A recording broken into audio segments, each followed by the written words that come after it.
नमस्कार जी। कहानियाँ यादों की में आपका स्वागत है। प्रस्तुत है मेरी चुनिंदा पसंदीदा कहानियों में से आज की कहानी, कुछ गुनाहों की कोई माफ़ी नहीं होती।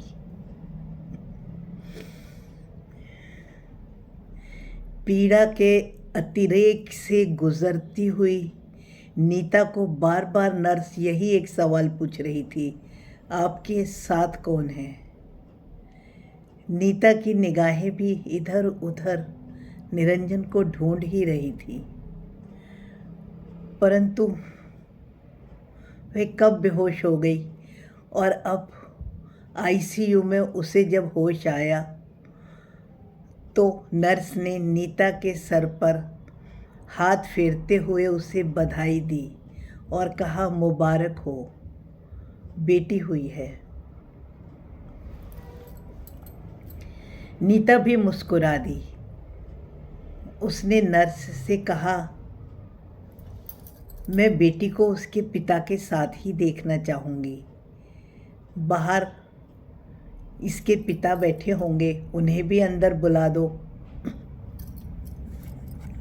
हम दोनों मिलकर ही बेटी को देखेंगे। नर्स ने जवाब दिया कि वह आपके ऑपरेशन के बाद घर ही चले गए थे और अपना नंबर दे गए हैं। अभी तक तो वह आए ही नहीं हैं। आने पर उन्हें अंदर भेज दिया जाएगा। ऐसा कहते हुए नर्स ने नीता को बच्चे को गोद में दे दिया। नीता ने भी प्यारी सी कोमल सी बच्ची को गोद में लेकर बहुत बहुत प्यार किया। वैसे भी ऐसी फूल सी बच्ची देखने का और माँ बनने का अनुभव नीता को तो पहली बार ही हो रहा है। निरंजन तो यूं भी 2 बच्चों के पिता थे और नीता थी भी शायद इसी व्यवहार के लायक। शायद उसने कोई ऐसी गलती की थी जो कि गलती नहीं, एक गुनाह था, और गुनाहों की कभी माफ़ी नहीं होती। बच्ची को गोद में लेते हुए उसके मन में रह रहकर यही ख्याल आ रहा था, आज निरंजन की जगह आकाश होता तो वह उन दोनों को कभी अकेला छोड़कर नहीं जाता, कभी भी नहीं। और बच्ची के लिए तो उसकी कितनी इच्छाएं थी ना। वो हमेशा चाहता था कि उसके घर एक खूबसूरत सी बेटी आए, लेकिन अगर आकाश होता तो ये होता, अगर आकाश होता तो वो होता। इन सब ख्यालों के अब कोई मायने ही कहाँ रह गए थे। आकाश अक्सर अपने काम के सिलसिले में विदेश जाता ही रहता था, परंतु विदेश जाने के बावजूद भी वह नीता की तरफ से बेपरवाह नहीं होता था। उसे उस बात का पूरा ख्याल रहता था कि जाने के बाद नीता को किसी चीज़ की कोई कमी ना हो। वह नीता से बहुत बहुत प्यार और उस पर बहुत विश्वास करता था। नीता कुछ भी इच्छा करे, पता नहीं आकाश को कैसे पता चल जाता था। उसके कहने से पहले ही उसकी इच्छाएं पूरी हो जाती थी। जब भी कभी आकाश उसके साथ होता था तो वह दोनों घूमने के लिए कभी माल में और कभी कहीं, आकाश उसे बहुत खुश रखता था। एक से एक बढ़िया कपड़ों की, बढ़िया गहनों की उसे शॉपिंग कराता था। आकाश बहुत कमाता था और बहुत ही नीता पर खर्च करता था। कुछ समय पहले ही उसने नीता के लिए पॉश कॉलोनी में एक नया फ्लैट भी तो खरीदा था। नई कार तो नीता को उसके जन्मदिन पर उसने भेंट दी ही थी। आकाश उसे बहुत प्यार करता था और उसे विश्वास दिलाता था इस प्रोजेक्ट में उसे कुछ सालों काम करना होगा, बाद में वह खाली होकर के उसके साथ ही समय बिताएगा और फिर बच्चे होंगे और उनके साथ। और आकाश बहुत अच्छी अच्छी बातें करके उसका दिल बहलाए रखता था। पर अब जब वो बोर होती थी तो उसने स्पोर्ट्स क्लब की मेंबरशिप ले ली थी। वैसे भी एक दो क्लब्स की मेंबरशिप उसके पास में पहले से ही थी, जहाँ की वह आकाश के साथ अक्सर जाती ही रहती थी, कभी स्विमिंग के लिए, कभी कोई और स्पोर्ट्स के लिए। बस आकाश की यही एक इच्छा होती थी कि कुछ साल वो कमा लेगा और फिर प्रोजेक्ट ख़त्म होने पर वो अपने घर में नीता के साथ सुख से रहेगा। वह खुद को भी तकलीफ़ में रखता होगा, पर नीता को कभी तकलीफ़ नहीं होने देता था। उसके लिए पैसे वो दिल खोल कर खर्च करता था।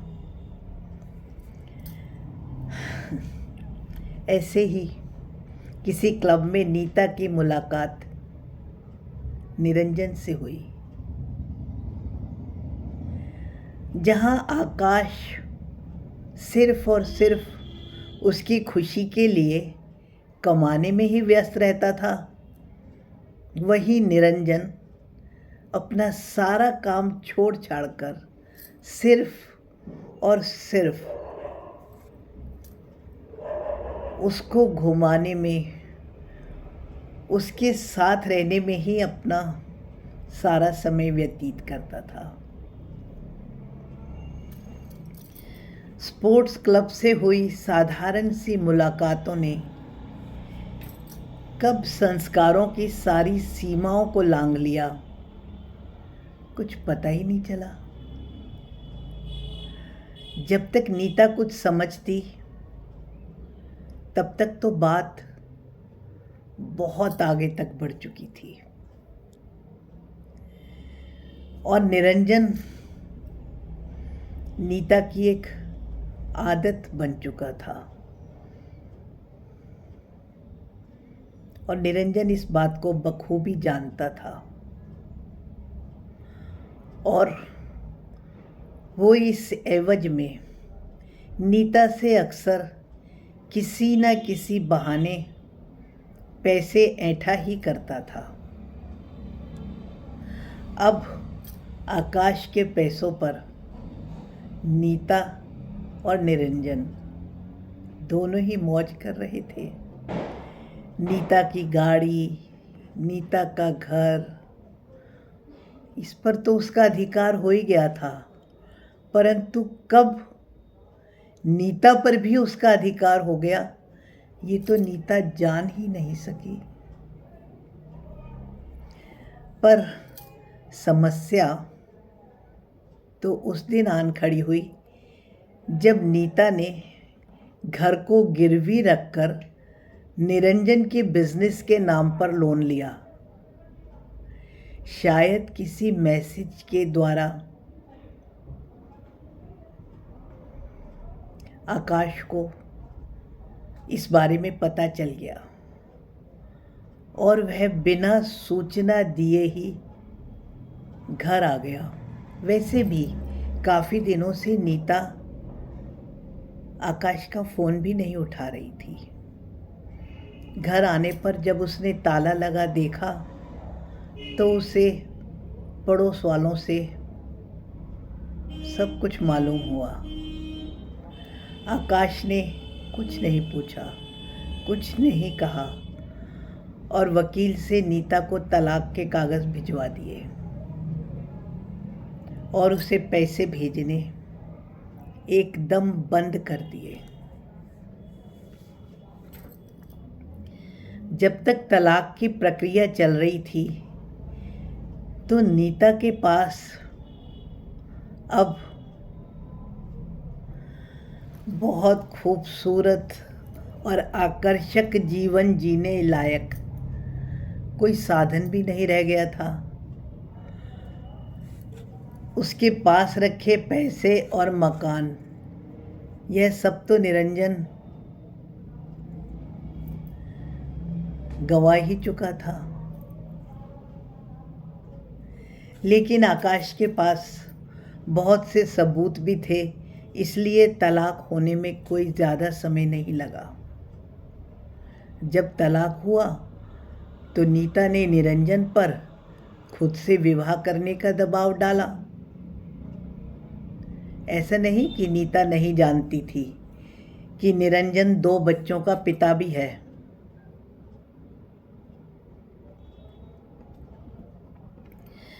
क्योंकि नीता के पास इस बात के ठोस सबूत थे कि निरंजन ने उसे धोखा दिया है, तो वह उस पर कोई गंभीर इल्ज़ाम भी लगा सकती थी।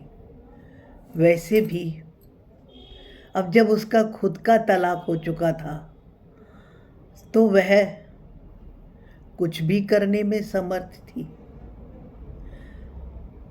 उसका गुस्सा भी तो अतिरेक में ही था और अकेलापन भी, निरंजन की आदत भी, ये सब कारण काफ़ी थे कि नीता निरंजन को तलाक के लिए जोर दे। और चाहकर भी निरंजन को अपनी पत्नी को तलाक देना ही पड़ा। निरंजन की पत्नी आशा, उसे भी अंदाजा तो था निरंजन का। वैसे भी निरंजन का चरित्र हमेशा से ऐसा ही रहा था, परंतु फिर भी अपने घर का इस तरह से टूटना तो निरंजन की पत्नी के लिए भी बहुत दुखदाई था। आशा को बहुत दुख हुआ, परंतु फिर भी उसने बच्चों को इस विषय में कुछ भी समझाना, उसको समझ ही नहीं आ रहा था कि वो अपने बच्चों को कैसे समझाए। कहीं बच्चों के बाल मन पर बुरा प्रभाव तो नहीं पड़ेगा, परंतु फिर भी आशा ने किसी तरह से अपने आप को संभाला। उसे रह रह कर नीता पर गुस्सा आ रहा था कि कोई अपना घर तोड़कर दूसरे के साथ उसका भी घर तोड़कर कैसे अपना घर बसा सकता था। आशा खुद को संभालना बहुत मुश्किल लग रहा था, लेकिन उसे अपने बच्चों को और निरंजन के माता पिता को भी तो संभालना था। निरंजन के माता पिता अपनी बहू और पोतों से बहुत प्यार करते थे और वह अपने बेटे के अय्याश व्यवहार से अनभिज्ञ तो नहीं थे। उन्होंने निरंजन को अपनी जायदाद से बेदखल करके सब कुछ अपनी बहू आशा और पोतों के नाम कर दिया था। आशा ने भी इस बात की पूरी कोशिश करी कि ना तो उसके बच्चों पर और ना ही उसके जीवन में निरंजन का फिर से कोई साया पड़े। दादा दादी और आशा ने मिलकर बच्चों को कभी पिता की ज़रूरत महसूस भी नहीं होने दी। आशा ने सिर्फ अपने बच्चों को ही कुछ बनाने का लक्ष्य लिया और हर तरह से अपने आप को सर्वश्रेष्ठ माँ और बहू बनाने में वह सफल भी हो गई थी। समय के साथ उसके दोनों बच्चे अच्छी नौकरियों में भी लग गए थे, परंतु निरंजन और नीता, ये दोनों तो शाही आदतों से घिरे हुए, प्यार और समर्पण की भावना से दूर ना तो पहले एक दूसरे के थे और ना ही अब हो सके। जहाँ निरंजन को कोई नई नीता की तलाश थी, वहीं नीता को निरंजन को सहेजने की बहुत ज़्यादा ज़रूरत थी। आकाश को तो वो नहीं सहेज पाई, परंतु लगता था कि निरंजन को भी वह नहीं संभाल पाएगी। इस बीच उसे पता लगा कि वह माँ बनने वाली है। रह रह कर उसे अक्सर आकाश की याद आया करती थी, लेकिन गलतियां तो हो जाती हैं, परंतु प्रकृति प्रत्येक गलती को सुधारने का मौका नहीं देती। बहुत सी गलतियां जो गुनाह में बदल जाती है। ऐसे बहुत से लोग जो अपने बने बनाए घर संसार को बिगाड़ रहे हैं या बिगाड़ चुके हैं या बिगाड़ने की कगार पर हैं, आज भी समझ में नहीं आता कि वो लोग किसी को भी दुख देकर या बुरा करके या किसी का कुछ भी छीन कर अपने साथ अच्छा होगा, ऐसी उम्मीद भी कैसे कर सकते हैं। गुनाहों की कभी माफ़ी भी नहीं होती, पश्चाताप भी नहीं होता, उनको तो भुगतना ही पड़ेगा। तभी छोटी सी बच्ची को, कोमल सी बच्ची को अपनी गोदी में लिए हुए उसने उठने की कोशिश तो करी, परंतु शायद ऑपरेशन की वजह से वह उठ भी नहीं पा रही थी और उसने अपनी बच्ची को नर्स को ही पकड़ा दिया। निरंजन अभी तक नहीं आया था। कब तक उसके साथ रहेगा मालूम नहीं। अब अपनी और अपनी बेटी की ज़िंदगी कैसे चलेगी मालूम नहीं। रह रह कर अपनी गलती उसे याद आ रही थी, पर उसका पश्चाताप होगा कभी नहीं। आकाश कहाँ होगा पता नहीं। जी हाँ, कुछ गुनाह ऐसे ही होते हैं जिनकी कभी कोई माफ़ी नहीं होती। धन्यवाद जी। मेरी कहानी पसंद आने पर आपके मन में कोई भी विचार आए तो कृपया उसे कमेंट द्वारा सूचित करें। नमस्कार जी।